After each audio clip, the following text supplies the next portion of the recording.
If we're being honest, trying to be a gaming content creator, like trying to make it nowadays, is kind of cooked. Unless you already have like a community, it's extremely difficult to make it in gaming. I'm saying this as I'm trying to do it, but I don't even think it's because games got bad. I think it's because like grinding games got old to us, and the generation where gaming was like innovative and new, like the 90s babies, the early 2000s kids, like we really just got older.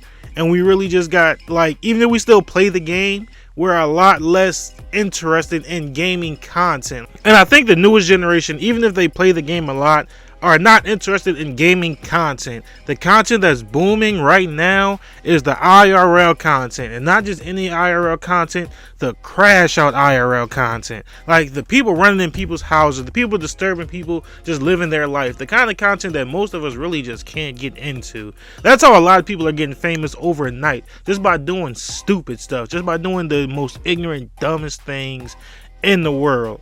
But hey, if it makes you a bag, I can't get mad at it. I just won't consume it.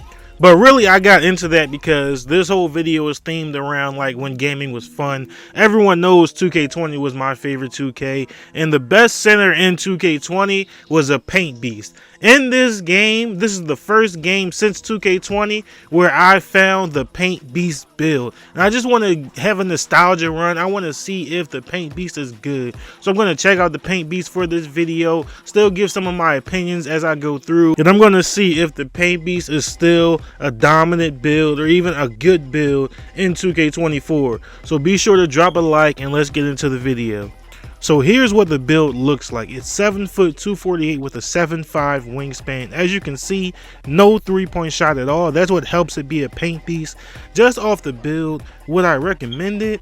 Probably not, because there are better center builds out there. The finishing still leaves a lot to be desired for it to have no 3. I did give it a nice mid-range, so you don't have to just sit under the basket. But if you do have cat breakers, I would put them on your defensive rebound, at least 2 of them, to make sure you have at least a 96. You can potentially get a Hall of Fame rebound chaser. That would improve the build. I'm not sure if it would change the name, but that would definitely improve the build. The defense leaves a lot to be desired, but this build is just for nostalgia. So we're going to see how the build plays, because that's the most important. And I've seen worse builds play very well and do very well against very good centers. With the content creator conversation though, I don't want to discourage anyone from trying to be a gaming content creator, because you still can build a very good community. It's more so, I want to say, if you're a funny content creator, like guys are like Tim the Tat Man, guys like EJ on 2K, like those guys still have a community because they are funny and they are really good content creators. But if you're more like informational, and if you're more like skilled at the game, you're just like really good at the game, it's going to be a lot harder if you're not really entertaining. Like I feel like I'm very like informational. I feel like I'm pretty decent at the game. I'm still trying to figure out how to be like more entertaining, and you know, that's how I'll build my community. But don't give up on your dreams because of my perspective.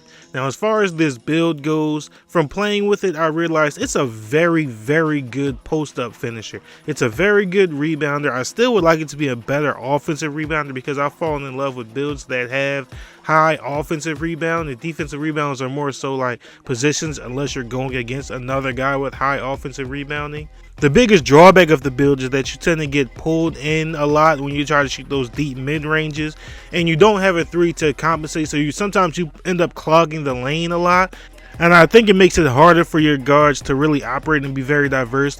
There are obviously like better builds that are similar, but you do not get the exact same name, which is why I haven't shown those builds. I'm specifically using the paint beast.